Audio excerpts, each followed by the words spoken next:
I also made the case for owning Bitcoin, the quintessence of scarcity premium.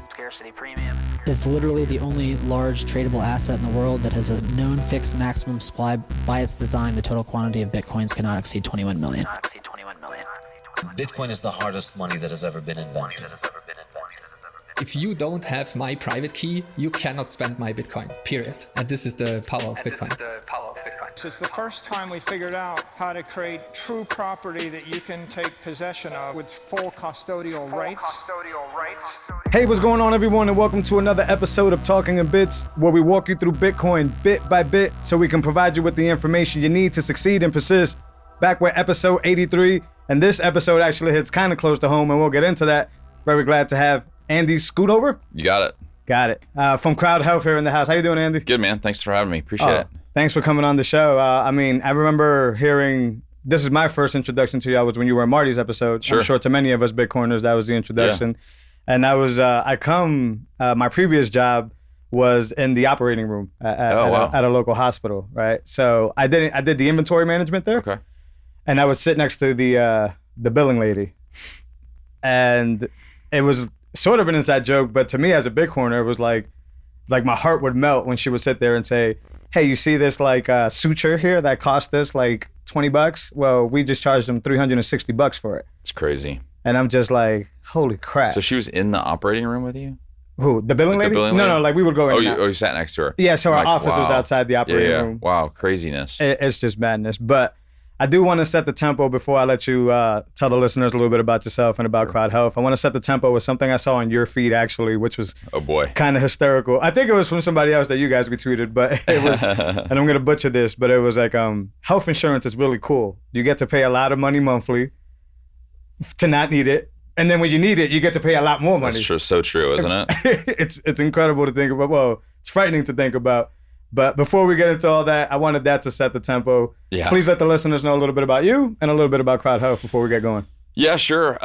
So a little bit about me. This is kind of my second shot of healthcare. I ran a healthcare technology company for a while and sold that company to a private equity firm. I kind of told myself I'm never getting into healthcare again. For similar reasons as what you talked about, right? It's like, it is a crazy place to operate. There's not a lot of market forces going on. There's a lot of just perverse incentives. And it was like, I just can't deal with this.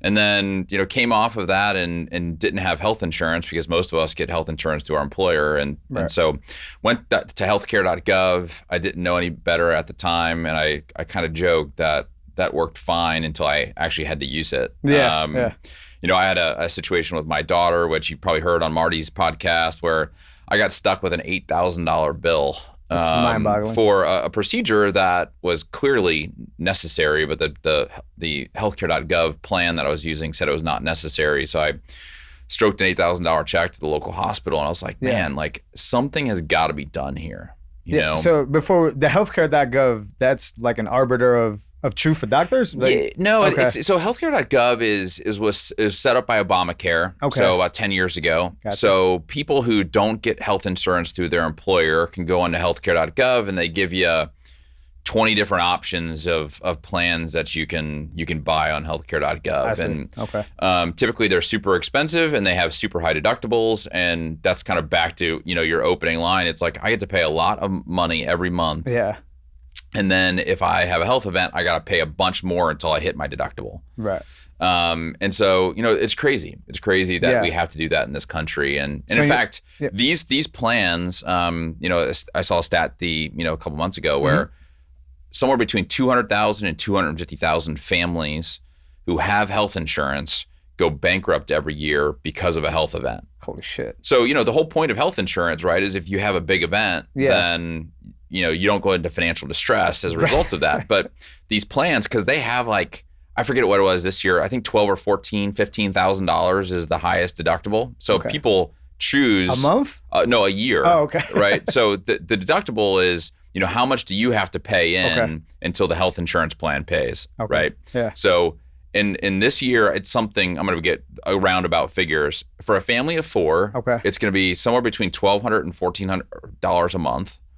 And then if you have a health event, you have to pay the first somewhere between $10,000 and $14,000 of that before the health plan will pay anything. Wow. So if you do that math, Yeah. right, you're in 30 grand. Yeah. Before the year the even health starts. plan pays $1, right? Yeah. Wow. Which is crazy to me. Yeah. You know, that's crazy. And I was like, we've got to be able to do this differently. Yeah. Right. And that's the whole point of CrowdHealth is we're able to do this differently. And that's kind of the background is, you know, a lot of times these entrepreneurial companies start up because somebody has an issue. Mm-hmm. They feel like they can solve it.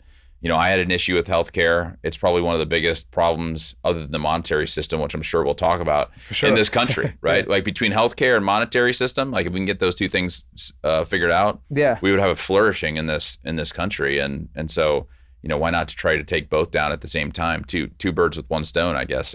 That's amazing. That's what the saying is. Yeah. And that's what actually called me over to you, because like I've traditionally just done what you kind of just outlined, which is like I got an employer.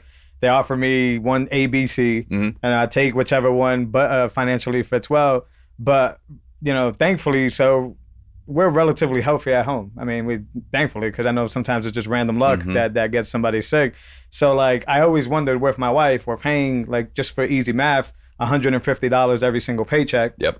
We don't see the doctors maybe once a year, right? For like a typical physical, maybe some lab work, and there's no return on that. There's no way that we get that back. We don't even know where it goes. It goes into the ethos of the monetary system, I'm assuming. So, and then I started experimenting with HSAs, which I kind of want to have, give me your opinion on how that kind of sits with what you guys are doing. But then the idea for that one is, okay, well, this is like a honey pot. This is a nice little place where I could put my money, you know, tax deferred, and somewhere down the line, if they were to not move the field goal post, if I stay healthy, then I could get that back somehow, some way. Yeah. And then when you're 65, I think you get it back, or 64. Right, and I'm very worried about that because my dad right now, it's a little bit slightly different, but not. Social Security, he just received the letter, and he's about to get to his 65, and he received a letter a few months ago that are saying, well, now you got to wait till 68. Oh, wow. I didn't know that. Yeah, right. And I couldn't really discern why. I don't know if it was his situation or just some type of legislation that they passed. But he's kind of like, rightfully so, pissed off because they're moving the field goal post on him, and he thought he was going to get this. So to circle back, if you're going to move the goalpost, you need to give people enough time to react so that when the goalpost is moved, you know, that they actually have a shot at it, right? That's not what they do. With your dad, right? If they've given him a couple years to figure out, you know, oh, well, you now have to figure out how you're going to pay for your life for 3 years, you know, in 2 or 3 years or whatever. Right. Like, that's just not right. It's not fair. It's not right, but it's just the way the government works sometimes. I'm about to say, they're not in the business of preparing you. Exactly. They're in the business of just rug pulling you as often as us Bitcoiners talk about all the time. So I don't even know if there's one answer to this. In your opinion, how did we get here to the point where we're kind of zombied into saying, well, this is the only way that I could get healthcare if it gets taken out of my check, blah, blah, blah, over some time? Is that just lack of intelligence? Was there like programs that kind of psyopted us into feeling this way as Americans, as working Americans? How did that work out? Yeah, you know, add a little apathy to that probably, you know, and mix it up. But, you know, that's gotten codified over the last, 20 or 30 years. That just, in fact, it started with World War II. You know, started with World War II. In essence, what we saw was in Germany, huge inflation because of monetary supply issues, what we're seeing now. And therefore, there was price controls in the United States where you could not raise salaries. And so the only way that companies could get you was to add other benefits. And one of those benefits was health insurance, right? So health insurance then got tied to employment. Yep. And then back in with Obamacare basically said employers greater than 50 must give you health insurance. They must give you the option of health insurance. And now it's really gotten codified into law. Yeah. And so that's why we're kind of, those two things have been put together. I think it's a tragedy. I think your employment and your health should be totally bifurcated. Right. Right now we have about 4 million people. Latest study I saw was a RAND Corporation said 4 million people would go and do something entrepreneurial if they could pay for health insurance. But they're getting handcuffed to their jobs because of health insurance. So you have a bunch of miserable people doing working for these big organizations because of health insurance. And that sucks. Like, that's anti-American. It sure is. And so that's kind of how we've gotten there quickly and how those things have been put together. But, if you move jobs, that health insurance doesn't come with you, right? You have to start over again. And so that's another thing with CrowdHealth. We're like, hey, we want our healthcare to be with us, not with our company. Right. And so, that's how we've structured our deal. And the funny that you, well, not funny, but like that you say that, I was talking to Jason Rick, a rancher from Colorado a few episodes ago. And I thought the number one problem for the rancher was going to be, legislation, removal of land, any of these things. And to my surprise, and to your point, he said it's health insurance. Yeah, it's crazy. Yeah, he's like, a lot of ranchers don't want to do it the right way, right? To actually like let cattle graze and doing it the way that it should be done, because they actually get paid subsidies to be able to do it the wrong way. And I'm using right and wrong in a very loose term. Yeah, for sure. Yeah, so the wrong way, and with those subsidies comes health insurance. Wow. And they're able to keep their farm, they're able to, keep their lifestyle, have health insurance, which as we get older, we start to care more and more about. But we're less, so we're disincentivized to do it the right way because of that. Because they're scared, most farmers are scared that they can't afford the health insurance, therefore they'll get sick, they'll die, they'll lose their farm, and that whole collapse starts to happen. It's a fear-based system, unfortunately. Yeah, and instead of taking ownership, and one saying, well, like, and this is a very hard thing to do, which is, well, if I take care of myself now in the moment, then maybe these fears of needing health insurance become less and less impactful. And then maybe I could do something like CrowdHealth in that scenario. I think more people are like, screw that. I'd rather live however I want to live on a day-to-day basis. And if I get sick, then health insurance is going to back me up. Yeah. Is that? Yeah, no, I think that's right. I think it's a fear-based emotion. Yeah. And that's, one of those emotions that really drives, behavior. Yeah. And, the way I look at this is say, look, I'm 43. Yeah. The probability of me having something really, really big happen, catastrophic, is sub 1%. It's probably 0.5%. Sure. So I've got a 1 out of 200 shot of there being something really, really big. Yeah. So let's just say I don't have health insurance and that does happen. Then what happens? Well, me as somebody who's uninsured going into the hospital, with something big, let's just say it's a $100,000 deal, right? I can negotiate that with the hospital. Yeah. And I can typically get 60 or 70, maybe even 80% reductions in those costs as an uninsured consumer going into the hospital. So that $100,000 goes down to 20. Really? Right? Okay. And so then I have decisions like, okay, $20,000 I have to take on that expense. And that sucks, right? 100%. But again, this is 1 out of 100, 1 out of 200 probability. And I could just save my money as opposed to putting in $1,000 a month to an insurance plan. Right. And so, if you do the expected value of that, like I'm better off not having health insurance. Yeah. I mean, that's how I look at it as somebody in my mid 40s, healthy. Like, look, if you have diabetes, if you have heart issues or things like that, like, yeah, it might make sense to do health insurance. But the vast majority of us in our 30s and our 40s, like we are healthy and we take care of ourselves. Right. And especially in the Bitcoin community, I was down in Miami for Bitcoin 22 and you're walking by and I was just kind of noticing people and it's like, these people take care of themselves. They take personal responsibility. Yeah. They are healthier than the average. Our BMI for CrowdHealth is about 4 points lower than the national average. Nice. And so we just have people who take care of themselves. Right. And so, if you're taking care of yourselves, the probability of something that happens bad is super low, super, super low. Yeah. And even if you have the insurance, it's still a charade because you may end up in the hospital with $100,000 and then they can tell you that the insurance doesn't even cover it. Well, and so in these healthcare.gov plans, so I'm doing this research, right, as I'm going through this thing with my daughter, get stuck with this bill. Yep. Come to find out, almost 1 in 5 bills get denied. So if you do go into the health, so in the 1 out of 100 or 200 chance that you have something bad happen, you still have a 20% chance they're not going to pay it. Right. Or pay it fully. Right. And you are going to pay up to that full deductible regardless. And so, you start doing the math on this and it just doesn't make sense for us to have health insurance that we pay, $600, $700, $800, $1,000, $1,500 if you're a family. Yeah. It just doesn't make sense. It's like a Ponzi scheme is what it sounds like. It truly is. And I'm hesitant of that word Ponzi scheme because people don't fully understand what it is. Yeah. I think it's more of a scam to me than a Ponzi scheme. And a Ponzi scheme is a subcategory of a scam. Yeah. But a Ponzi scheme, ultimately is like you have to have more people coming in so that you can pay for the people who are already there. This is like No, people are paying in, except the health insurance company is just not paying out. Like they're just holding on to the money. That's a scam, right? To me, it is. I love right? that. Yeah, no, that makes sense. And so, these companies are actually incentivized to not pay your claim. Wow. Right. And so, the way that health insurance works is, they pull in premiums, which is how much you pay on, every month. Yeah. And then they pay out claims. Yeah. And the difference is profit.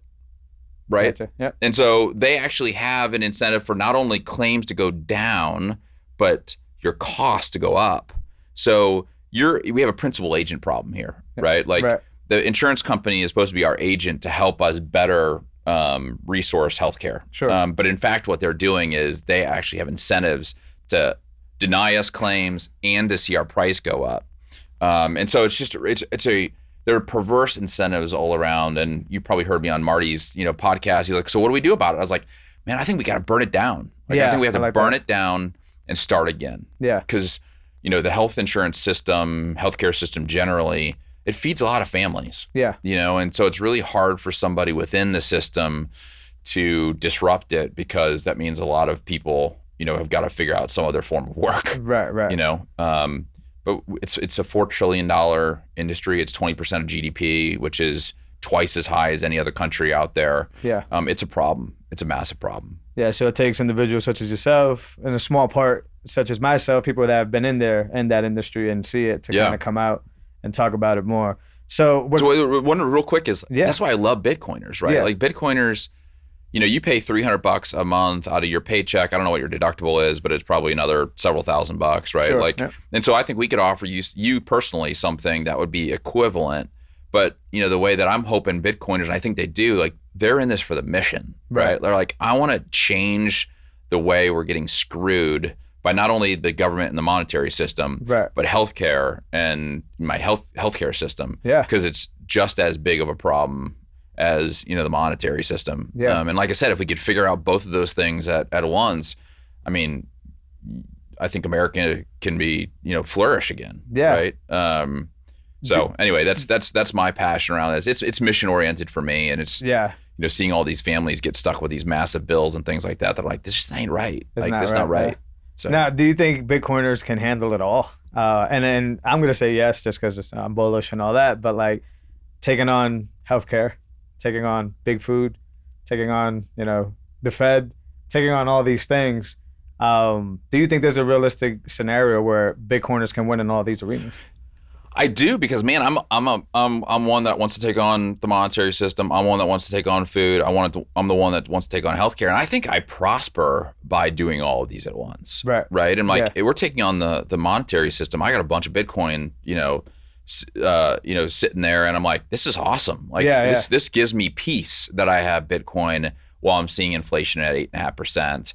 And I'm seeing, things in the horizon that there's no incentive for the Fed to stop pumping money into our society. And therefore, we are going to have long-term inflation from my perspective. I feel peace of that. Yeah. Right? Same here. Food, right? Like I am, I'm on a kind of a keto type of diet, so heavy into animal proteins and things like that. Like that makes me feel better. Yeah.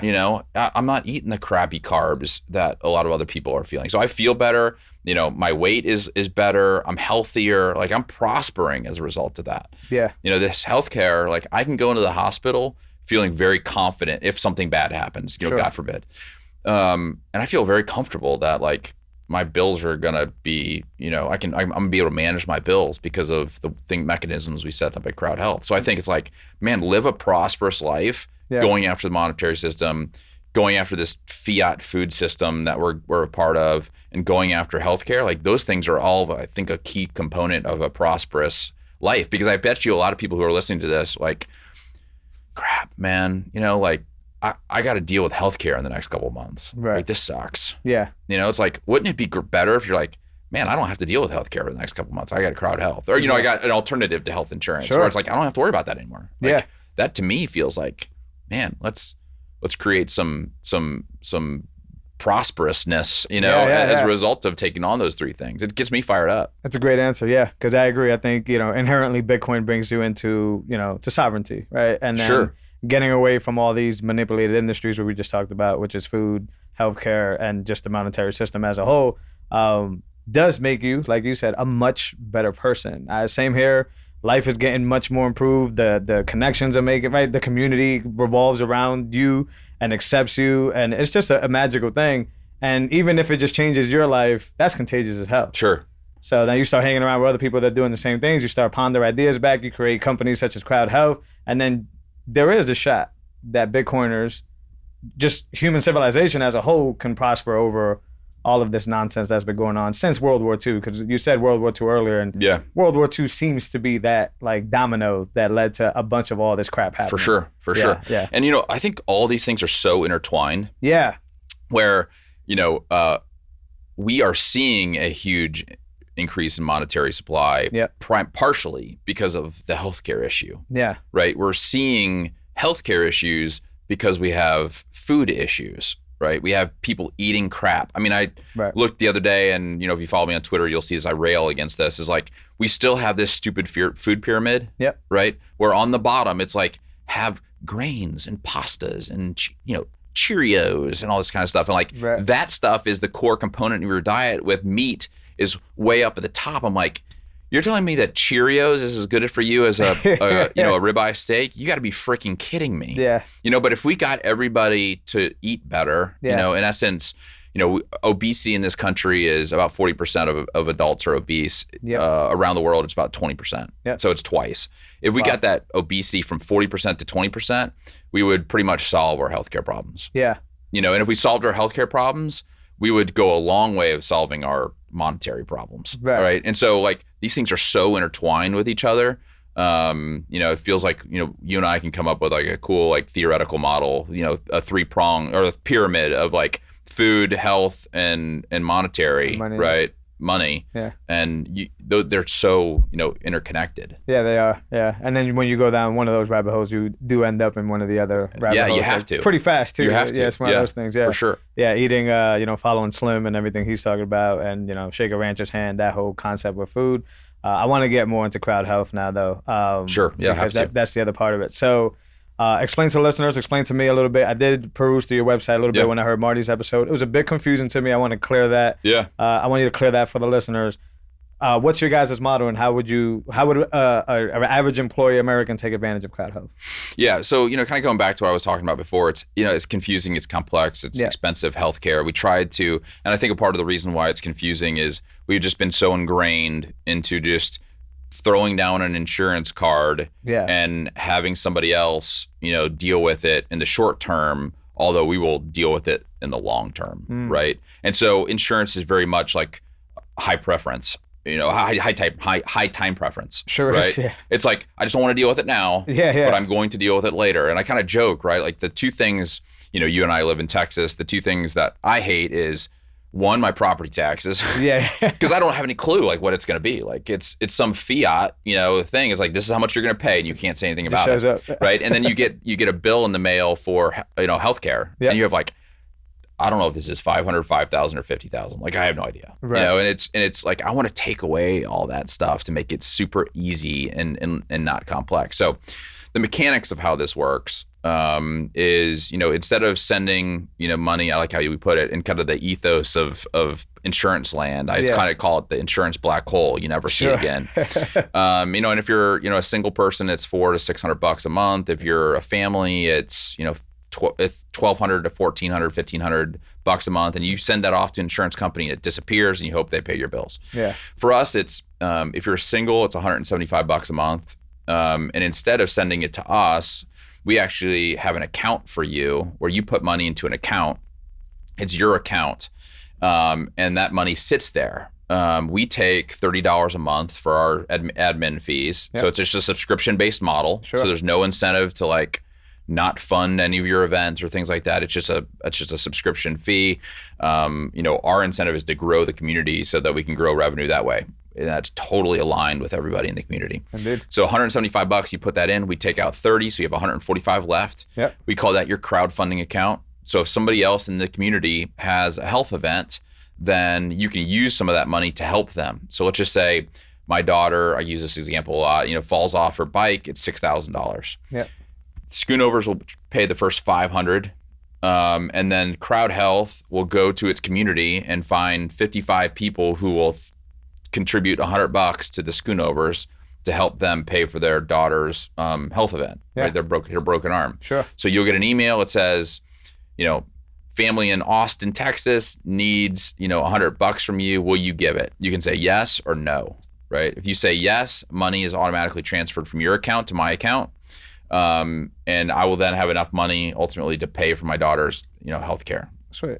If you say no, then I move on to the next person, right? Yeah. So it's totally voluntary. Yeah. So then the question is like, okay, so why would I say yes, Yeah. right? Well, there's, kind of an internal, when I ask you for my daughter, you'll see how generous I've been to the community. Yeah. So if I've gotten asked 10 times and I've said for other people's health events, I've said no. Yeah. You probably won't give to me because I'm a crappy member of the community. Yeah. Right. Yeah. If I say yes, then you're like, oh yeah, I'm going to give it to Andy's family because he's a good dude and he gives to the community. 100%. Right. And so there's this reciprocity that drives this. And so far, I think we've crowdfunded, I think it's 1,200 bills or something like that. All of them have gotten crowdfunded. It's something like 98% of the people that we ask will say yes. Yeah. And so, that takes out the insurance company. You know exactly who you're giving money to. You don't know it's Andy. It's for HIPAA reasons, for healthcare protection. You know exactly, what you're giving it to, and and by the way, that account is still yours. So if you have money in that account and you leave, that money is yours, which is super cool. Yeah. And we actually, you may have heard of this again. It's like, I was talking to Jimmy Song, who I'm sure you know. A lot of Bitcoiners out there know Jimmy. He's a great dude. I was, having dinner with him here in Austin. Capitol Grill, everybody knows it. He eats there all the time on 3rd Street. And of course, he has just his ribeye. Like, that's all he has for lunch, ribeye. And I was telling him about this, and he's like, man, you know what you need to do? Instead of having money put money into an account, you need to have people put it into Bitcoin, 100%. right? Yeah. Instead of putting it into account. I'm like, man, that's a good idea, right? Yeah, because two big picture reasons why healthcare is going up. One is we're battling against inflation because, this health insurance plan has this huge pool of fiat, right? That's melting. And so they've got to charge you more to make up for melting fiat, right? So they have that problem. Plus they have just an inherent kind of systemic inflation within healthcare generally. Sure. So they're fighting against both of these things. Yeah. And so if I can put, your money into Bitcoin, you solve one of those problems. Yeah. And so our Bitcoin community puts money into an account, and then 75% of that money is transferred to Swan and then converted into Bitcoin. And so you're holding your money in Bitcoin as opposed to fiat, right? Yeah. Which helps everybody. Yeah. That's amazing. And by the way, when you leave, that Bitcoin is yours. So you're stacking sats instead of sending money to an insurance company. That's amazing. And it's working beautifully. Now, when it comes to paying a bill, right, and you have it in Bitcoin, is Swan, are you guys basically handling the conversion of that to pay the bill? Or is it something that you have to take on yourself? Yeah. Or no, how does that process so you have work? two options, right? If we have you keep 25% of that deposit in fiat, it gives you just a little liquidity, right? So if I ask you, you can use the fiat first. Yeah. And then if we have more than what you have in fiat, then you have a decision. You can either sell Bitcoin, and then Swan will sell it for you, and then transfer it back in. Okay. Or you can just put more fiat into the account. It's up to you. Okay. And you can go both. So when you're depositing, like say at the end of the month, I'm going to put my deposit in. I could deposit that in either or Bitcoin or fiat. The account handles both. The account that we do is, let's just say you're putting in $100 to make the math easy. Yeah. 75 will go from your account into Swan. Gotcha. And then 25 is held into that account. So when I ask you for the Schoonovers, fund, you have money in that account, some liquidity that you can do that. And look, last thing we want you to do is sell your Bitcoin. For sure. And so we're trying to keep people from selling their Bitcoin. The other cool part of this is the Bitcoiners are funding other Bitcoiners. So you are in a community by yourself. And so, you're funding other Bitcoiners, which is interesting for two reasons. One is, again, Bitcoiners take, their personal responsibility for their health. Yeah. They're generally healthier. you're in a community of people funding healthy people, right? Yeah. So that's nice. The other thing is given that I have fiat and Bitcoin, and if you work through your fiat, you have to do something with your Bitcoin. Yeah. Like there's an extra incentive. It's like, man, I want to utilize healthcare well so that nobody has to go and sell their Bitcoin. Yeah, right. There's almost like a barrier here. Like I don't want to spend too much because, so you're actually thinking about how you consume healthcare. Yeah. And kind of the great part of the thing that kind of drives all that we do is we're getting prices that are anywhere from 30 to 60% less than what health plans are getting. Yeah. So, United Healthcare, biggest, insurance plan in the world, right? I'm getting better pricing than United Healthcare. Wow. And that's what kind of drives this. And we can talk about why that is, but it's a screwed up system. Yeah. Just real quick on that specific thing. We're bringing consumerism into healthcare. Yeah. Right. Like I mentioned earlier, the health plans actually have an incentive for prices to go up. Hospital systems have the incentive for prices to go up. So if you have a hospital system who's kind of the buyer of healthcare, right, and the hospital systems is the one that's setting the price for the healthcare, and the health plan is kind of the buyer of healthcare, right? Yeah. So if you have both of those wanting the price to go up, the price is going up, right? Yeah, right. So I can go into St. David's. You and I live in Austin. There's two big systems here: St. David's and Ascension Seton. United Healthcare comes in and says, "I want to drop your price," and given United Healthcare is negotiating it against a duopoly, Ascension, Seton, and St. David's are like, no, we're not dropping the price. Actually, we're going to raise the price. And and St. David's can't do anything, or United Healthcare can't do anything about it. Right? They're like, okay, fine, price goes up, and they're kind of like, okay, fine, price goes up. That's okay with us. Yeah. If you and I go as consumers, we're actually going to negotiate with St. David's. Yeah. So for that $100,000 event that we talked about earlier, I can go in and negotiate with them and say, I'm not paying $100,000. Yeah. Give me a better price. How laborious is negotiations? We do it. CrowdHealth sweet, does it on your behalf. We do all the negotiation for you. Okay. So you guys are, like, I hate to use the word, but experts at negotiating. Yeah, we're experts at negotiating, health. Because when I think about negotiating, I'm thinking about, I'm screwed. I'm going to go in here. No, we do it all for you. Amazing. If you get a bill in the mail, you go to our app, you upload it into our app, we get it, we'll then negotiate it with the hospital for you. Okay. And we're getting, we just crowdfunded yesterday, so some people probably who are CrowdHealth members probably got this. Yeah. Guy was in a motorcycle accident. Oh, shit. And his bill was, I think it was $30,000. No, $60,000. It was $60,000. Oh, boy. And we negotiated it down to $13,000. Wow. And then we just crowdfunded that yesterday. Yeah. And so I will know by probably the end of the day or tomorrow, how quickly that gets crowdfunded. But typically it takes us about 3 days to crowdfund these. Okay. So it's that's a huge one. That's like amazing. A motorcycle accident that I'm negotiating with. It was one of the, actually he wasn't here in Texas. He was in another state. But sure. We negotiated directly with the hospital and said, we'll pay you, $13,000 for something that was 60. Yeah. And that's how we do that. We take care of all the negotiations. All you have to do is give us the bills. Awesome. That's so amazing. It's super easy. Yeah.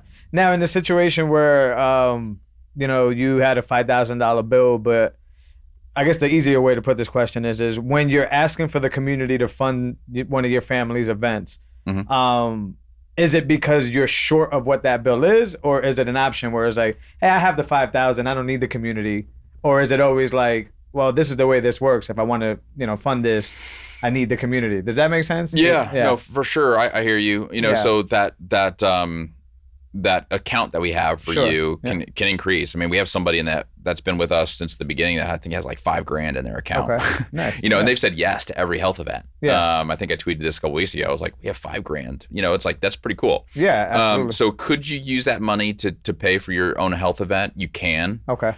We say, hey, keep that money in there. Use $500 to pay for your kind of your commitment, your upfront commitment, because we want everybody to have a little bit of skin in the game. Yeah, sure. But then let everybody else help you. Yeah. And if somebody else has a big event, then you can help them. But that's just kind of the way that we've structured it. It's easier that way. I like it that way anyways. It makes more sense. And it does make sense to basically leave that nest egg there, not have to live with it, because you don't know when the next one's coming. Sure, it exactly. Comes right after that. Yeah. And you could be wiped out. Yeah, for sure. Makes sense. Yeah. So ours is like back to the HSA thing we talked about earlier. It's like it's almost like an HSA, but used to help other people.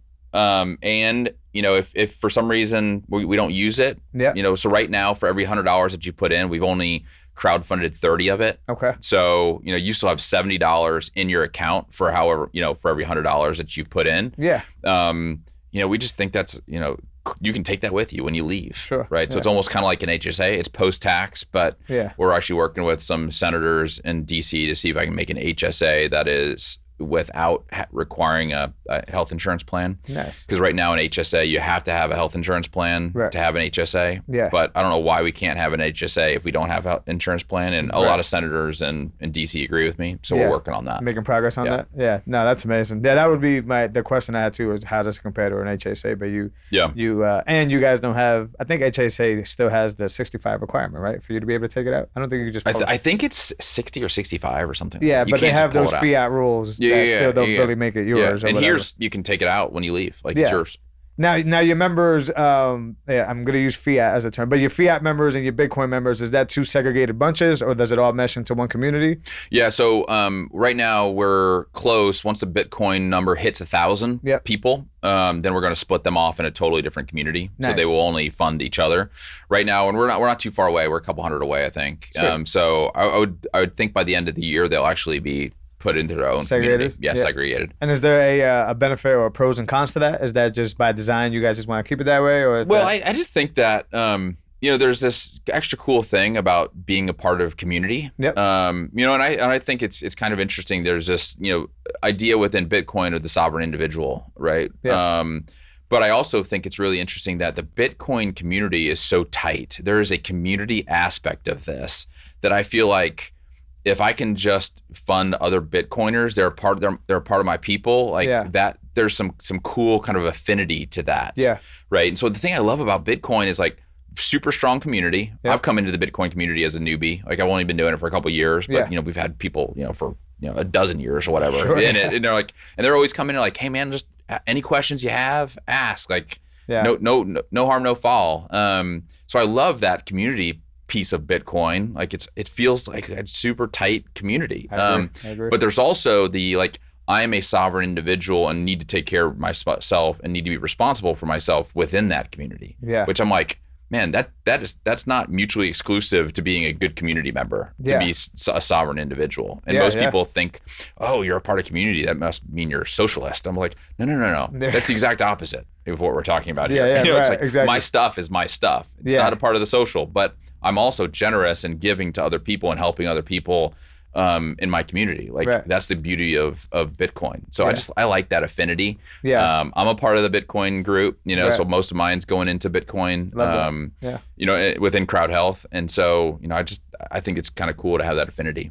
Yeah, no, I agree. And just in the back of my mind as well, if I'm going to contribute to a situation and be given to it, it's not that I'm going to say no to most people. It's that if I know it's a Bitcoiner, then I know that their mind that's at least in the right. They're fighting the same fight. Yeah, they're fighting the same fight. I agree with you on that. That makes it much easier to hit that yes button as opposed to that no button. To let's just say homeboy on the other side of the world that decided to eat donuts till he died and now wants me to pay for his diabetes treatment, right? And in my mind, at least, you wouldn't find the Bitcoiner in the world that would sit there and eat himself to death, right? So that makes those decisions a little easier. It would be extremely hypocritical. It would be, and I know there's a lot of LARPers. We have a lot of LARPs, but I found similar to you coming into this community, especially coming here to Austin. Coming to this Bitcoin community has been nothing but love. It's been nothing but like you said, if you need help, let me know. And why should that not happen in healthcare as well? Well, we're sitting out Bitcoin Commons, right? Which is this group of people out here who. I've gotten to meet everyone, and everybody's like, "What do you do? How do you know? What do you into Bitcoin?" Like, this is very much a community. It's cool. It's cool. Yeah, the contribution aspect is I've never found it anywhere else. Yeah, that's amazing. So, you have the accounts basically is it a partnership or an integration with Swan? I don't know what the correct. It's an integration with Swan. Integration with Swan. It's a direct integration. And we just started that this month. Funny enough. Oh, nice. So they've been awesome. I mean, Swan is such a. And I know everybody wants self-custody of their Bitcoin. Unfortunately, in this situation, like we had to have a kind of a custodian component of this, just the way that we've structured it. But I would also say that if you right now Bitcoin's at 20,000. What is that? 20,097. Yeah. Clutch. That's key. Yeah. If it goes to 100,000, and you've got more than $5,000 worth of Bitcoin in your Swan account, then we will actually allow you to offboard that into a self-custody type of situation. Really? Right? Yeah. And so, a Swan is on board with that too. So it's like, we don't want you to have thousands or tens of thousands of dollars of Bitcoin that's wrapped up into an account that, is it's yours, it's your account, but there's some restrictions around it. We're like, no, you take it. It's yours, man. Like go and that's amazing. Put it in Unchained or, or something else. So do put it in Unchained. Put it in Unchained, right? Shameless show. Yeah. But okay, so is that like on a percentage basis? Like, all right, you should keep this much, or is it more like you decide, like the person decides how much they want to keep in CrowdHealth versus cash out in that Right situation? now we have a max in your account of $5,000. Really? Okay. Yeah. And so if it goes above $5,000, it's take it, offboard it to some other. 5 a year or just 5? 5 total. Total. Okay. Yeah. Gotcha. Yeah. So you don't expect, so $5,000 should be an expected value from what you guys have seen so far to be able to not only help other families, but be also be able to take care of your stuff. So in Bitcoin. Yeah. In Bitcoin. Yeah. That sounds amazing. That doesn't sound too bad at all, as opposed to this like endless, account that you just keep dumping. Right. funds Yeah. It into. does make sense. Yeah. It does make sense. Yeah, that's super interesting. So how would somebody get started on the Bitcoin side of it? I know you said you had a few hundred spots. Does it close down after 100? No. Okay. No, it's just once we get to that 1,000 person number, then we're going to bifurcate that from the rest of the community. So we'll actually have 2 communities. Okay. And we're starting another community too. It's a bunch of trainers, like physical trainers who nice. are coming together. So once we have 1,000 of them, we're going to take them. But it's just building some affinity groups. Yeah. And what we're saying right now is like 95% of your funding will be within the group. Yeah. If the Bitcoin group has a huge case, right, then we will actually allow other groups to help out the Bitcoin group. Sweet. Just in case of a big case. But it's 95% of the time you'll be funding other Bitcoiners. That's actually pretty smart. It's like building small citadels inside of a system that can go and help the other citadel if they're short, whatever resource they're short. For sure. That's amazing. For sure. And we have like 2 cancer cases right now. We've got a lot of, we've had a brain hemorrhage. We've had lots of stuff. So we've, funded $50 and hundreds of thousands of dollars. So it's, it's like the community as a group can absorb a pretty significant, bill. Big chunk, yeah. Now, how do the doctors respond to something like CrowdHealth? Yeah, they love it. Okay, cool. Man, I'm interested in that. Like, I didn't know if it was one of those things where, like, I know there's a huge incentive for the typical doctor working at, one of these big branches here to take the insurance money. Yeah. Right? Because then they could just get the $100,000 from the previous one. So give me a little bit more about that, the doctors and how that works. Yeah, so here's the deal, right? And this is one of the reasons why we're saving so much money. Yeah. And so I'm glad you brought it up because I should have talked about it earlier. But I'll give you just kind of one example. We had a woman here in Austin who tore her ACL. Okay. And so we go to the orthopedic surgeon, and the orthopedic surgeon says, "Hey, it's going to be $20,000." Yep. And we're like, "What if we pay you in cash on the day?" So this woman will pay him in cash on the day of the procedure. Yeah. What will you do then? Right. $12,000. So like, because what he now doesn't have to do, he doesn't have to fight with the insurance company to make sure that that he can do the insurance. Yep. He can go to whatever surgery center he wants to, so he doesn't have to go to St. David's. He can go to this other surgery center, which is a lot less. He has 1 to 2 billing people per doctor just billing health insurance. He doesn't have to do that. He doesn't have to run it through a billing software that charges 6 to 10% of the revenue off the top just to bill it. Talk about friction. Yeah. Like, so he saves all these costs. Interesting. And passes those savings on to us. Yeah. And his follow-up was like, please send more people our way. Love it. So, would you take a 30% cost of billing versus like 1.5% off of a debit card, which is basically how he gets paid. Right. And man, could we transition to like Lightning where it would be like pennies, to do that type of transaction? Like that's ultimately where we want to go. Sure. So we can significantly reduce the administrative costs for him.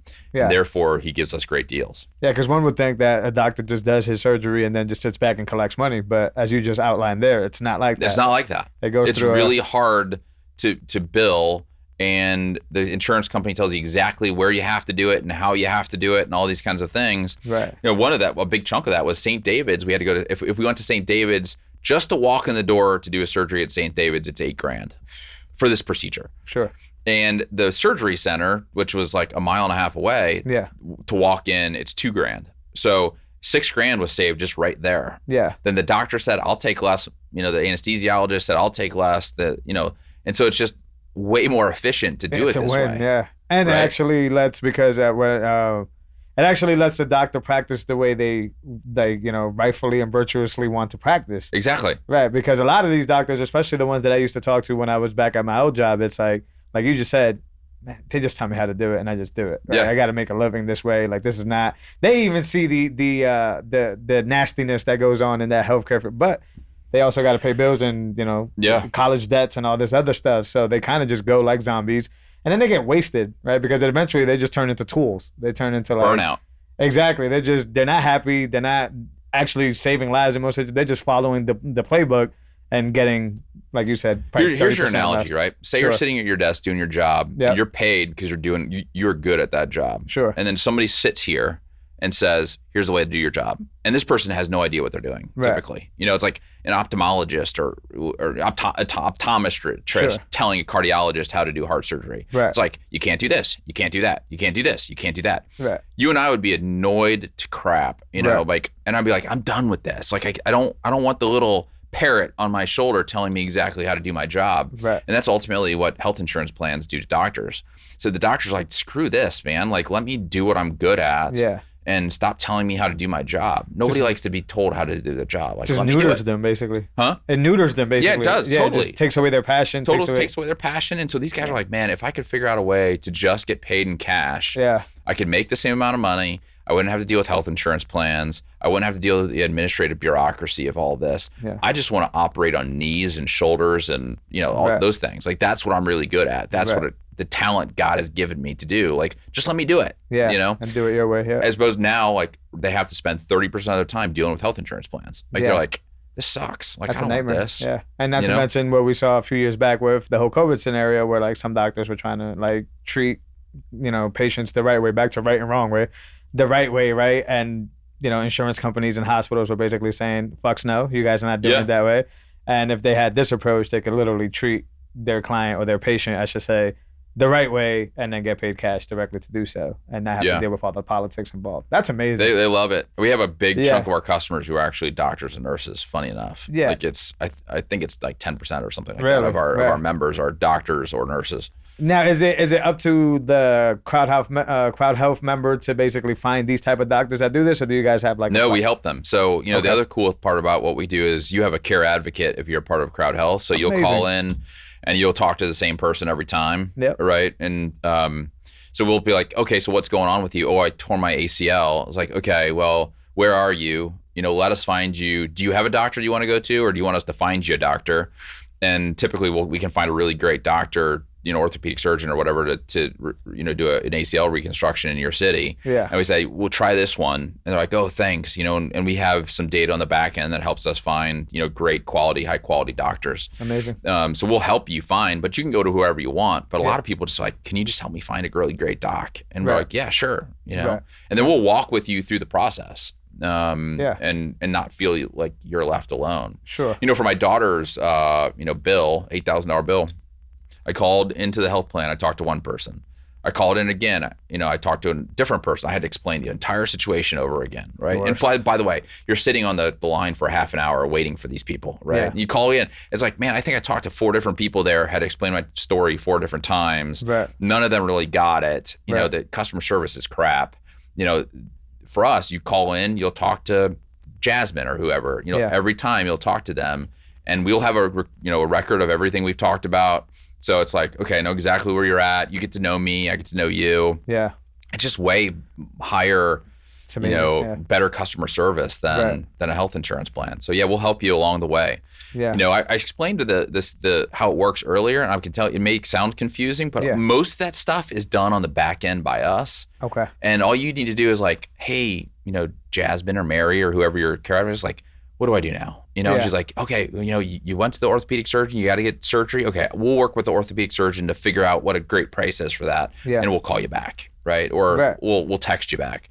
Most of our people are in their mid 30s, they just want to text. You know, but like, so we'll walk with you along that path. And I think a part of healthcare that people hate is that it feels lonely. Like, they're like, absolutely. I don't have a freaking clue like what to do now. Like, you know, and so we'll walk with you through that. It's a big component of what we do. Humanizing their process. For sure. I love that. And our people on the phones are awesome. Like we get just awesome feedback that like she truly empathizes with my situation, cares for me. And I was like, man, I love that. I love hearing those stories. Right? Working in client services as well, completely different field, of course, but like, like being able to help somebody and have like that, you know, empathy to understand that what they're trying to figure out is really hard for them, but maybe much easier for me. And then helping them through that is much different than calling a call center and ended up in Bangladesh or something like that. Well, you know, somebody hate on Bangladesh. No.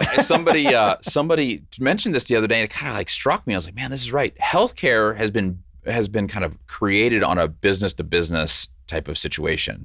It's between hospital systems and insurance companies. 100%. And so the entire system feels like a business to business type of environment.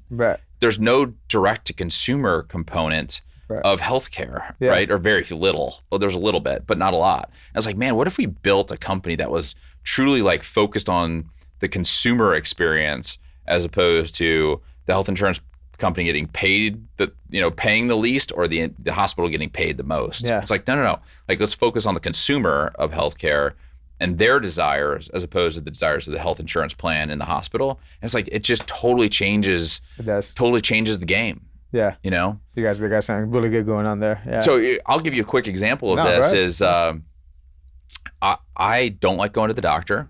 Right? I don't think a lot of us do. Most men don't. So, you know, one of the things, I built this as a consumer. I was like, what do I want in a healthcare experience? Right? So I was like, okay, so I want to talk to a doctor for 5 minutes virtually. I don't want to walk into an office. Great. So what do? I go to CrowdHealth. I click on primary care doctor. I book an appointment with a primary care doc virtually, you know, the next day. So I jump on with a primary care doctor, and he says, you know, tell me a little bit about yourself. And I'll 40, no pre-existing conditions, nothing. You know, he's like, great, let's just do some panels, you know, some blood panels, right? The blood panels were $44. A full panel, $44. Wow. Are they usually that cheap? No. A health insurance company would have paid $731 for the same thing. $44. So I show up at LabCorp, you know, which is, you know, right up the street. And I go and I show them my phone. It goes beep, and they know exactly who I am, what labs I need. I get my labs. Within 24 hours, I have the results in my inbox. And then I get back onto the phone with my primary care doc the next day, and he's like, here's kind of all what's going on, right? I'm like, I had to go to LabCorp to get that done, but everything else was virtual. It was super easy, you know, and it cost me next to nothing, right? And that $44, CrowdHealth is crowdfunding for me. So that entire thing cost nothing to me. It's all a part of being a member at CrowdHealth. That's incredible. And by the way, if there was something bad with those, CrowdHealth also gives me kind of a virtual specialty care. So I can talk to a specialist virtually within 2 or 3 days about if something popped up on my you know, my labs that was really bad. That's amazing. You know, like I'm like, that's what I want. Ultimately, what we're going to be able to do is you're going to be able to get a phlebotomist come to your house and take your labs at your house or your work.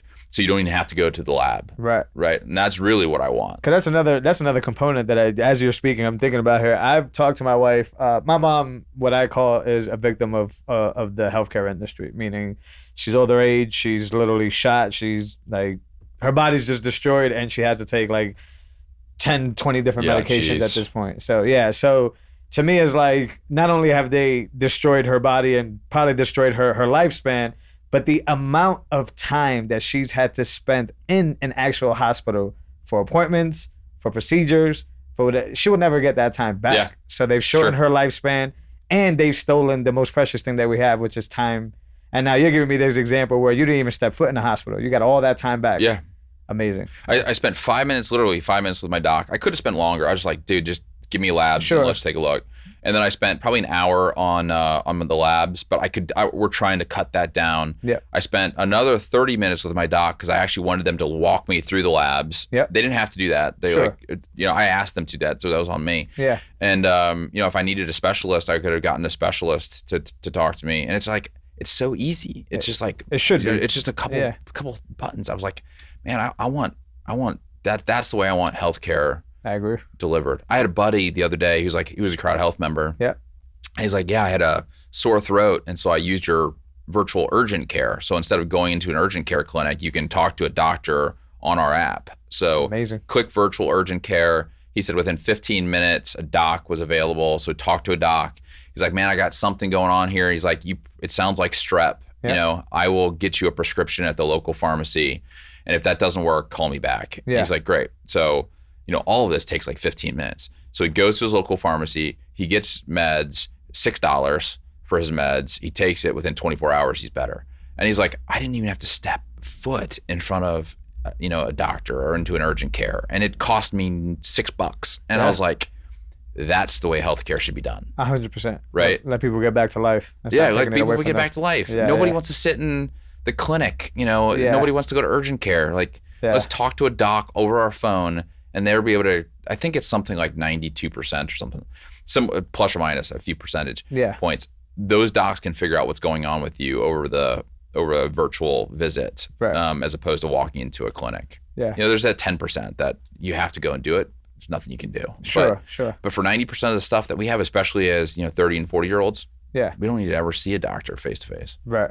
That's magical. So we've been talking about a lot of like the bigger situations, like ACL and different things. What about I have kids. What about the basic bringing the kids in to get a checkup or yearly checkup or any of that? How does that work through CrowdHealth? So one wellness visit per family member is funded. Okay. So each one of your kids can have a pediatric visit. Your wife can have an OBGYN visit. You can have a primary care visit. And so we will fund up to one of those per year. Yeah. If there's an illness or an injury that you have to go back, then that fits within that $500 I was talking about. Gotcha. So if my little one breaks her arm and we have to go to the primary care doc or whatever, and then go to the orthopedist, and then there's these string of events that happen, but all of those are considered one health event. It has to do with her broken arm. Yeah. You pay the first $500 of that, and the crowd funds the rest.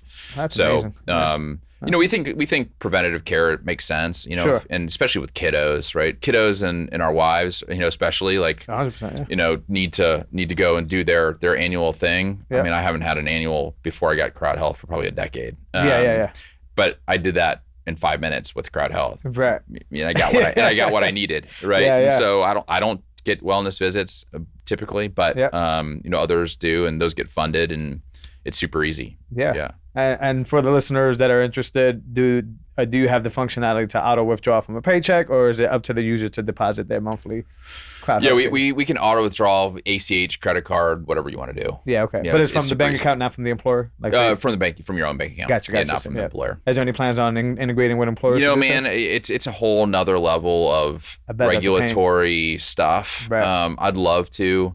But man, I also I think it's so horrific that we have healthcare and business tied together. That's true. That Good point. I don't want to facilitate that. Yeah, you're right. You know what I'm saying? That's going right back to that same. Yeah, I still want to facilitate it. And what I want to do is I want to create a service that's so great that people are like, I want to ditch my health insurance from my employer and go and do CrowdHealth instead. Yeah. And in fact, we have people going to their employer. If you're a single person, your employer is probably paying somewhere between $3,000 and $5,000 for your health insurance. If it's family, it's probably closer to $10,000 to $15,000. Yeah. Going to your employer and say, listen, instead of paying for my health insurance, will you give me $2,000? Yeah. Or $5,000 if you're a family or whatever. And a lot of employers are like, sure, I'm giving you a raise, right, as opposed to them paying for your health insurance. You can then turn around and use that to do CrowdHealth, and you'll still save, oftentimes thousands of dollars. So I've saved $10,000 over the last year on my health insurance. Yeah. If I were to go to healthcare.gov, I've saved $10,000. And I was like, man, use that for my wife and went on a great vacation. Yeah, or your kids can go to private school, or whatever like you want to use that for, as opposed to giving it to the health insurance company, right? Absolutely. Yeah. I mean, that's the way that I look at this. Now, can you use CrowdHealth as part of a stack? And what I mean by that is you have like very basic health insurance, like let's say Blue Cross Blue or whatever, and then HSA and all that, and then you still use whatever's limited on that Blue Cross and then pay the rest. You can. We have about 10% of our people doing that. Yeah, it's like not a lot. It's like a stack. I don't think it makes tons of sense, but you can do that. The only downside for us in that is Blue Cross, any Blue Cross, we're in Texas, Blue Cross of Texas, they just have terrible rates. Yeah. They have terrible rates with the hospitals. Yeah. So if you go to the hospital, they'll pay, twice what we would pay if you were a consumer. So again, it's like, man, I want to push consumerism into healthcare, create market forces in healthcare that aren't currently there. So we allow it to work. I mean, we can't not allow it, really. True. So we allow it, but it doesn't. It's about 10% of our people, and most of those people are like, you know what, this CrowdHealth thing, it's cool, it's different. I want to try it, but I'm not quite sure yet. Right. And then they get comfortable with the fact that we can do it. They're like, okay, I'm dropping my health insurance. Right, makes sense. Why pay? Yeah. So when you show up and you're non-insured CrowdHealth at the hospital, you get a situation. I don't know if it's easy as this. Do you just basically say, bill me? Is that? I'm cash pay. Okay, that's I'll pay in cash. Okay. I kind of say, and I've said this on Twitter a couple of times, I'm like, I'm delightfully uninsured. That's a good way. And so they probably hate you for it, but it's and they're like, okay. And so, I mean, like I kind of wear it with a badge of honor. Like I'm uninsured. Just like the Bitcoiners, right? Are like, I don't hold my money in fiat. I hold it in Bitcoin. Right. A lot of people look at you like, are you freaking crazy? Like 90%, maybe more than that of the U.S.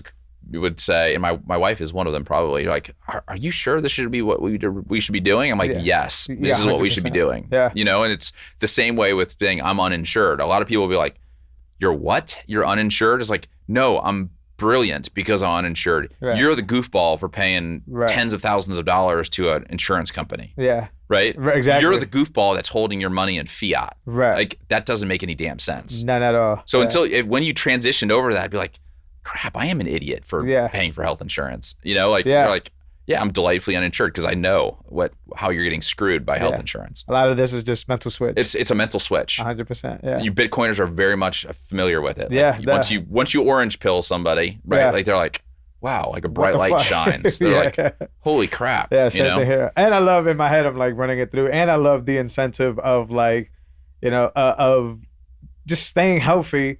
And instead of it being like a health insurance deductible or premium, it's actually just another savings that you're building up. Yeah, you're stacking sats instead of paying an insurance premium. That's a super win. And being helpful to the community, and you're helping the community, which is a big thing. And you're bettering the world because we're changing the way that our healthcare system is done. And like it sounds like you have kids, I have kids. It's like, this is not sustainable. No. And ultimately, what's going to happen is if we don't create a true alternative, the government is eventually going to take it over. Right. Which is going to be awful. Yeah, everything they touch is... Everything they touch, and I think people listening to this all agree. Everything government touches turns to crap. Yeah. And a part of the reason why we're in this healthcare debacle, is because of the government trying to intervene under kind of this consumer protection thing, right? Like, I'm protecting you, like this, like daddy who needs to protect us. Like, give me a freaking break. Like, I can deal with this. Yeah. And so just be a part of like a mission to really change the way that we do healthcare. And that's why, these Bitcoiners, man, it's been awesome being a part of this, is because people are really kind of gaining momentum in that group, because these are mission oriented contrarians that like the fact that they're uninsured.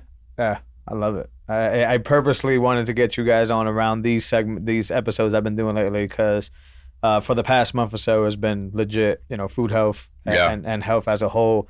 So, had Jason Rick on, had Slim on before that. Gonna have the Meat Mafia guys after this one. So, like, I was like, I gotta get Andy from CrowdHealth in here. And it kind of just magically happened. Like, John reached out to me. I was thinking about it. So it was like perfect timing. But like, this conversation, even for me here, which I tell a lot of the listeners, this podcast for me is just education. It's just like, I'm afforded the opportunity by doing a little bit of work to have the greatest discussions with some of the smartest people in the space, and people like yourself that are actually trying to change the game, change it for the masses, not change it for yourself. And I thank you for that. I think I'm rooting for you guys. I'm gonna join. Cool. Come join us. Yeah, I think it's just all the incentives align, which is what Bitcoin is all about, is incentives.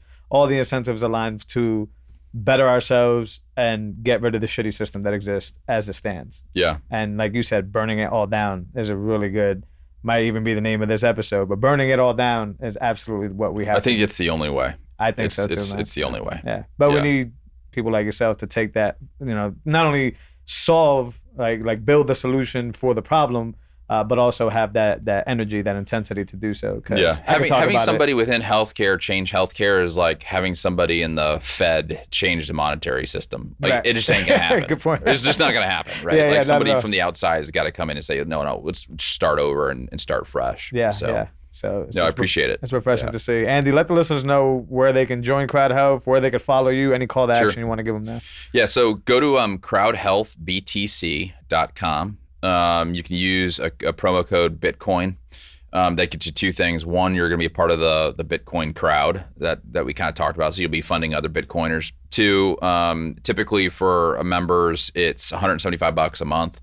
For Bitcoiners, it's $99 a month for the first 6 months. So it's easy for you to come and try with, little downside. You can see how we operate. Yeah. And as we're going into October, November, December, which is the big healthcare decision months, 80% of Americans decide on their healthcare in these months. Yeah.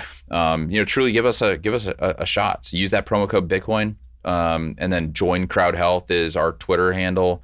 You can join on there. We're not your typical company Twitter handle, a little bit sassy, a little bit, activist, but very much around Bitcoin centric in terms of how we look at the world. So love it. You find us there.